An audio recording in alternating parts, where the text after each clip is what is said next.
If you have to roll a 2+ to charge, don't roll a 1. Hey guys, what's up? Ready for game 2? Because boy oh boy, I sure am. Let's go over the lists. My lovely, wonderful opponent ran a Warlord Sign of Conquest with Death, Beast Drums, Conquest 1 and Conquest 2. 5 stands of Blooded with a Standard Bearer and a Champion. A Chosen of Conquest. 4 stands of those suckers. Lovely. With a Standard Bearer. A Matriarch Queen chanting Death with a Mantle of the Devoted, Conquest 1, Combat 1, and Combat 2. So his characters are pretty kitted out. Is this something that most Wadroom players do? Let me know in the comments section. Blooded with 5 stands with a Standard Bearer and a Champion, and 4 Warbread. Delicious Warbread. A Predator chanting Famine with Death Streach and Apex Master. Of course, what would an Apex Master be without an Apex Predator? And 4 Raptor Riders with a Huntress. And in case you missed the first video, we'll go over my list right quick. I'm running a Warlord Shaman with Arcane 1, Arcane 2, 3 stands of Raiders, 3 stands of Raiders, a Mountain Jotnar, and a Sea Jotnar. The Sea Jotnar is to counter beasts and monsters. A Jarl with no upgrades. Now, the Jarls in this list have no upgrades. I didn't mention this last video, but they all have Dragon. All Nord characters just get Dragon. It's just the easy, simple thing to do. Give them that +1 clash. It's great for those times where you get charged and you aren't inspired, or during duels when you aren't inspired, or, you know, when you run through hindering terrain and you can't be inspired if they're with a medium regiment. The Jarl also has Raiders 3 stands, Raiders 3 stands, and 2 Mountain Jotnars. Cut and paste for the second Jarl Warband. Real simple list here, right? I advocate Nord lists not have that many upgrades. Your strength comes in your regiments. Nord regiments are powerful on their own. That's in the design of the army. You take a Nord regiment, it already has Slash 3 or Flurry or some cool rule, right? You don't have to kit your character out with too much stuff, especially since most of our buffs for regiments come in the form of ranged items. Since this list has no ranged regiment, I don't need to really give my Nord characters any sort of upgrades. And the Raiders themselves don't need any upgrades because they're just Raiders. Their upgrades really don't make them any better Raiders. And a Raider's job is to countercharge and die. I don't care about the +2 to charge. That's not their job. Their job is not to initiate the charge on opponents. Their job is to take charges and then countercharge. If you're planning on using a Raider regiment with a captain and you're trying to really get that +2 charge from far across the board, well, good luck to you. Maybe that playstyle suits you. It doesn't suit me at all. I like to remove as much randomness as possible. And if my game plan is simply to allow my opponent to make the risky moves and charge into me after I've outscored them on round 2 and round 3, then that's great. I could just sit back and rely on my opponent to make mistakes. I don't have to make mistakes on my own. Game 2 scenario is last stand, and the deployment are on short edges, meaning you won't see too much action until rounds 3 and 4, maybe even 5 in many cases, depending on how late game your armies are. Notable things to keep in mind: there's only 1 zone on each player's side, 1 here for player A and 1 here for player B. Another interesting fact about this scenario is that there are 4 objective markers. Now, none of them are friendly to either player, but the markers closest to your reinforcement zone cannot be harmed until round 5 by you, and the markers closest to your opponent's reinforcement zone cannot be harmed by him until round 5, which means you want to score early on these zones. They're the only real way of scoring in this game. That this game is a low-scoring game overall, and that destroying the markers furthest away from your reinforcement zone is not really feasible. What ends up happening is a traffic jam in the center of the board. And what also ends up happening is that you just wait until turn 5 for you to destroy your own objective markers, and your opponent should be doing the same. Now, whoever has monsters are going to be able to deal with the markers on turn 5 much easier, since they can 1 activate, destroy the marker, dealing 2 wounds in either action, the charge and the clash. But if someone does not have monster regiments, they're going to have an issue of getting bottlenecked on a marker. Here is the bottom of round 1, where I moved a Raider regiment onto the board, not vanguarded, and then I moved 2 Raider regiments onto the board with Vanguard, here and here. My only character is a Jarl, And the reason why I just have a single Jarl on the board and not my second Jarl or Shaman in the other regiments is that there's only one zone to score. So I only need one medium stand on this point at the end of round 2 to score my points. You may be wondering, why don't you just bring on your other characters? They add an extra stand to the length of the regiments. And you see right here between these two regiments, this space here, I'm already hugging the water, which is -1 clash. If I had an extra stand here, I would be in the water. And keep in mind, this Raider regiment here is in T formation. So short edge deployment games will traffic jam you big time if you're not careful. You need to be really aware of spacing for movements and charging and scoring. So this Raider regiment over here is spaced to move between these objective markers, because I plan on destroying these objective markers on round 5. But to do so, I need my monsters to be here, and their stands are slightly larger. So the size of the extra width of their stands are either going to extend to this side or this side, because I don't want them in the middle. I have to be real careful about my regiment movement and deployment here. My opponent brings on his Raptor Riders, and they run down the board.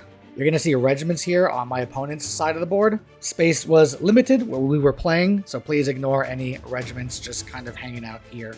So, score is 0-0, bottom of first. Bottom of round 2, his Raptor Riders move further on, and his Warbred roll to get on the board, and they move on as well.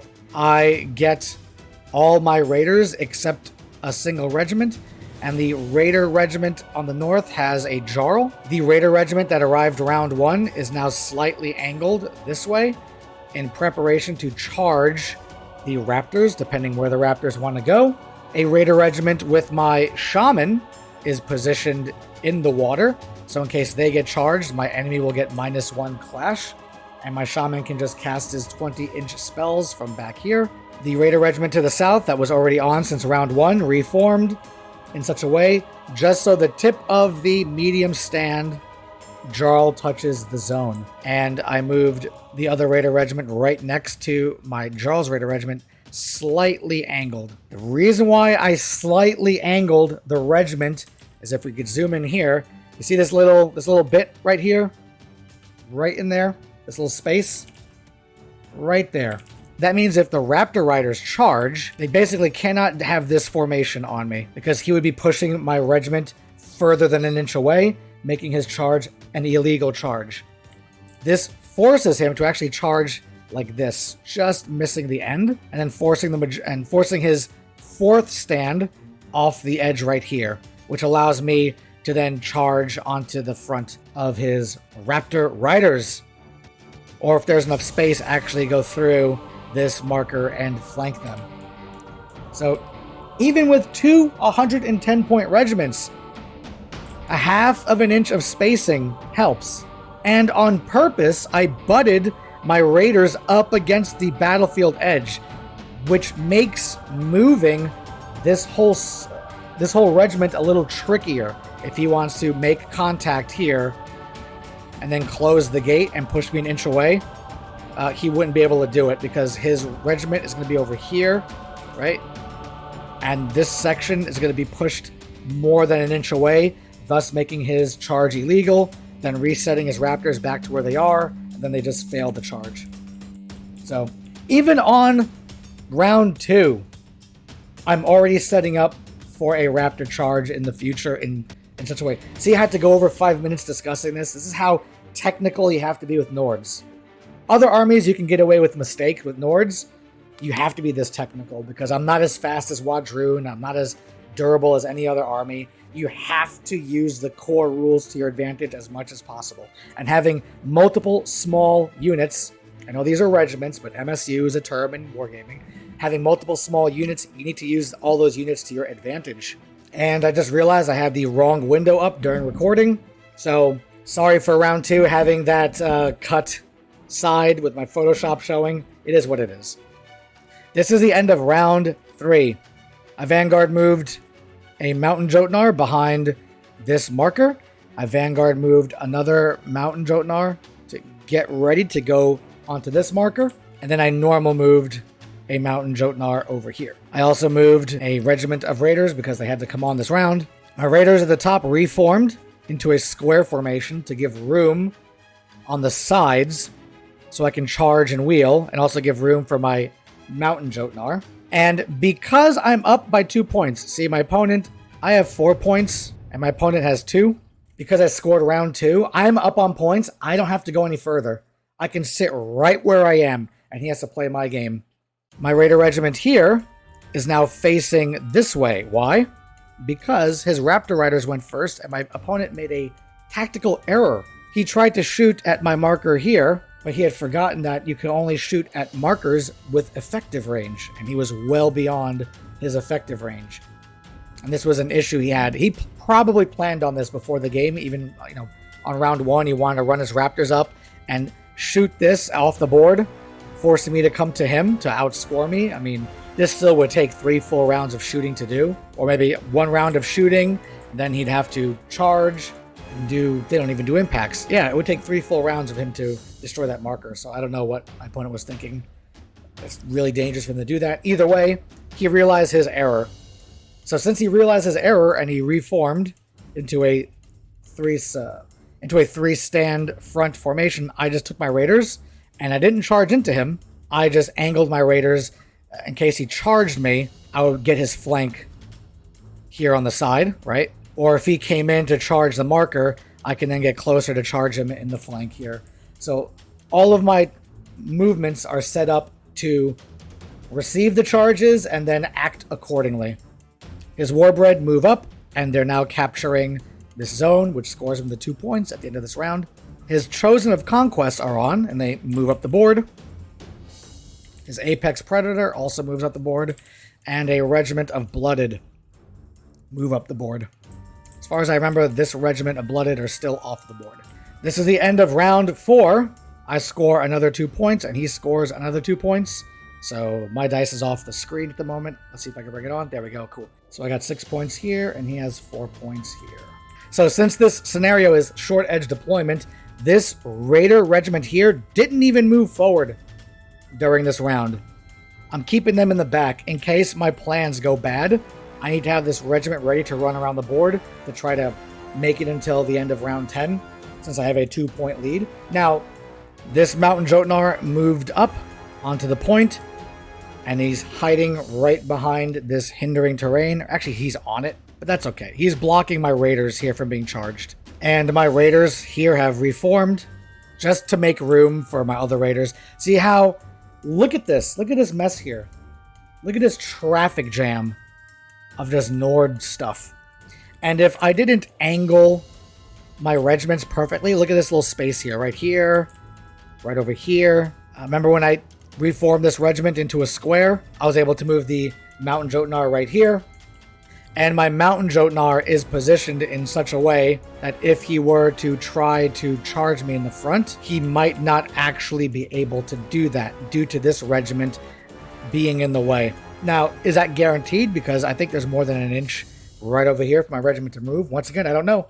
You don't really know until charges are done. I mean, if this whole formation was butted up against the edge of the battlefield, then I knew that unless he charged my giant in the flank, that my giant is actually immune to being charged. But that's not the situation right now. My 2 giants are waiting to charge and destroy the markers for the points. And my other Mountain Jotnar is now positioned on this hill to provide charging on either flank of the battlefield.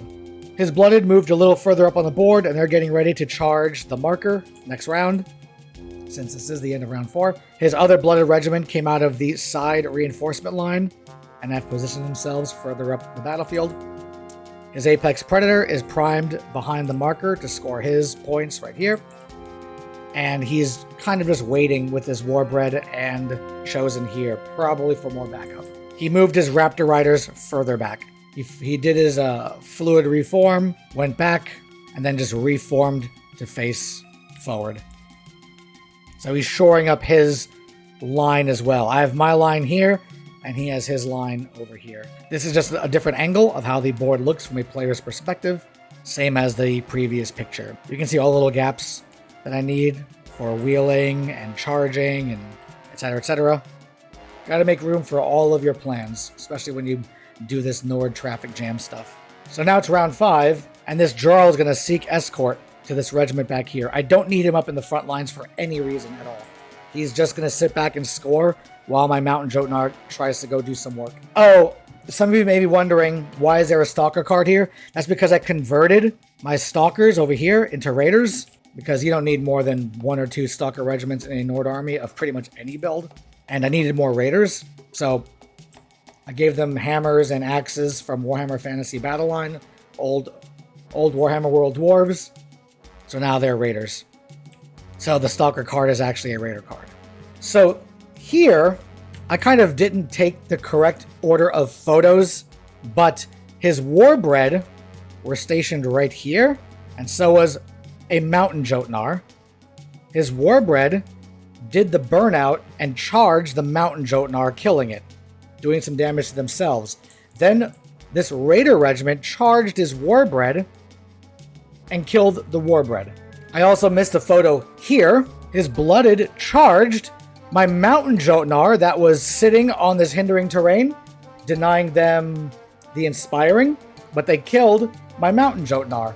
Remember, the Mountain Jotnar was bait. After the Blooded was done, my Raiders charged into his flank, dealing 10 damage. And then my other Raider regiment, the one that had my Jarl in it, which did his Seek Escort to get out, because I knew that this regiment would be in combat eventually, charged forward and did. And this is what the battlefield looks like at the bottom of the 5th. This Mountain Jotnar here has replaced the first Mountain Jotnar that died. He came off the reinforcement edge. My Sea Jotnar came off the reinforcement edge with his Vanguard move of 17 inches, just kind of chilling out over here.